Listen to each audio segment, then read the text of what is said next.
least going back to high school. So let's start with Trey. Even though he's the backup quarterback, maybe the third string quarterback on this team, he is undoubtedly the number one topic.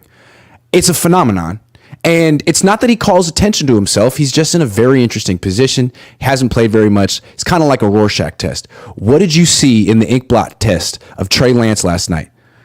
He had obviously the interception on the bad play on the screen pass that he just couldn't loft it over the defensive lineman. And then I saw one on a crosser to Willie Snead where Snead opens, in the window. There's nobody standing between Trey. He's right in the spot there. Ball's got to come out. He didn't come out, and then he threw it late and he missed him. Outside of those two plays, I thought Trey was really, really good. And what's really the most encouraging thing, Grant, to me, is every time I watch Trey Lance, he improves within the game that he's playing. Within the game. He starts slow and finishes fast. That screams, I need more reps and I need more field time. And anybody who's people that are sentencing this guy to, he sucks and he's always going to suck, those people have an agenda. Because, and maybe their agenda is they want to align with the team. If they feel like the team feels that way, or they're trying to push for a Sam Darnold, or they're pushing for Purdy, or they're pushing for some Brandon Allen, or they're pushing for a trade, or they don't like Trey for whatever reason. But you can see this guy improve in the midst of each outing. That tells me that he's, one, super raw, and two, it means a lot to him, and he's getting better. So I loved what I saw, and I thought it was. He also seemed a lot more encouraged in the post-game locker room. I didn't get a chance to stand in the scrum and get his soundbite because there were so many people around him that I went in a different direction. But you know what? He just looked more confident, and maybe on a day like today he can breathe a little bit and just be like, "All right, the world's not ending. It's a step down a path." I wonder how the Niners look at it, though. Like, are they looking at it like, oh, man, we look at Trey totally differently? Or like, yeah, okay, he's improving, but look at how slow he starts. We can't play him in a real game that we have to win because, God forbid, what happens in the first half could lose us the game. This is why we have to go with Sam Darnold. This is why we have to go with Brock Purdy, because even though he gets better the more live reps he gets, we can't mess around and lose games giving him those reps.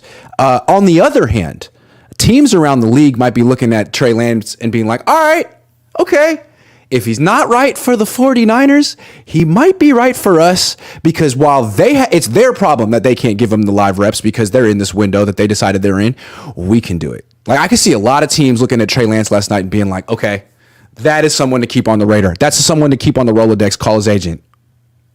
To me, yeah. I mean, okay, so there's the question that's legit and the question that's not legit. The question that's legit in my mind or the question that isn't legit is Trey, going to improve? He is obviously going to improve.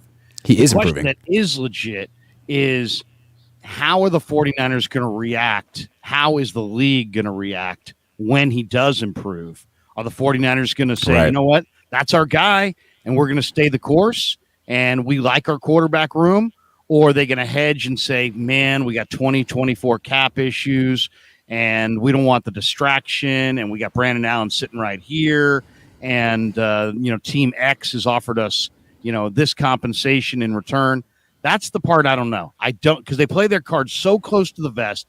We don't get a real insight into exactly their master plan. So I know Trey's going to improve. I just don't know how they're going to react or the league's going to react to it.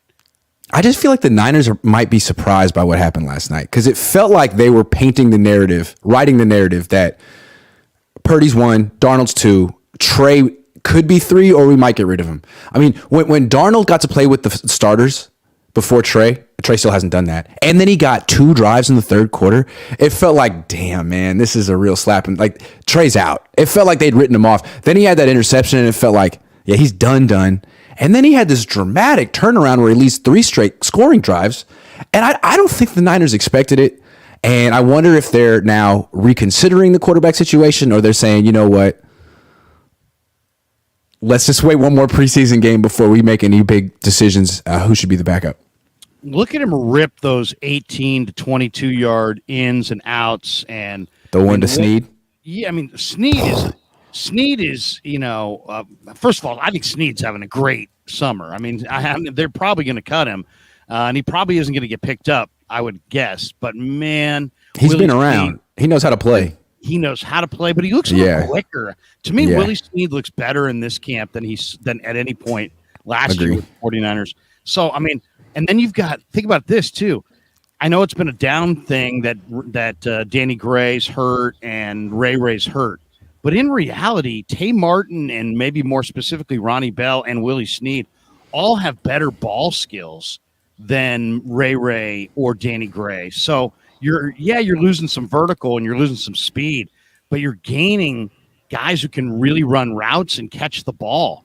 And so their wide receiver core has a much different look now. I mean, they got big play guys, they got stars, and then they got back end guys, but they're back end guys with ball skills and hands. Last thing with Trey before we move on, it just feels like the Niners kind of gave up on him when he broke his ankle. I mean, bringing in Sam Darnold, calling him like the next Steve Young, felt like the Niners really weren't expecting Trey to make improvements this year, considering he didn't make many the first 2 years of his career. And what's crazy is he's making them almost in spite of them because he went to this Jeff Christensen guy that they didn't recommend, and he's finally showing strides. And they gave up so much capital for him, and it's almost like it's too late, or they don't care, or it's like it's great, but we still got passed up. I mean, it seems like a year ago, if the Niners were getting this kind of improvement from Trey Lance, they would have just said, "Thank you so much. He's our starting quarterback. Great." But now it's Purdy's team, and I don't even know that it's certain that Trey will be the number 2 quarterback on this team, despite all the strides he's showing, which to me is wild. Yeah, I mean, I think there's no doubt, there's no guarantee he'll be the number 2 guy, or maybe even the number 3 guy as far as guarantees. But I think they were skeptical, justifiably so. They challenged him, not knowing what he would be, and he is up to the challenge, and that's great to see. I mean. And this is kind of why I liked him in the draft, because to me, the most important box to check is not smart and not athletic. It's not arm strength. It's, do you love football? Is it important to you? And there's all kinds of guys who are good at football, but it's not important to them and they don't love it. This guy loves it. It's the family business. It's important to him. They challenged him. Last year, they handed him the reins. This year, they challenged him. Yeah. And you know what? There's a mentality. Remember when, I don't know if you were in the room the other day when Ambry came in, but I asked Ambry, I go, man, year 1, you really progressed. Year 2, everything kind of fell apart. What was the difference year 1 to year 2? And he's like, you know what?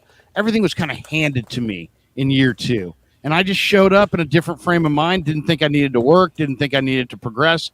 And this year, I'm totally motivated. Well, Trey Lance may have thought everything's going to be, he's not going to win the quarterback job or earn it. He's going to have it handed to him. It was handed to him. When things are handed to you, you don't appreciate it.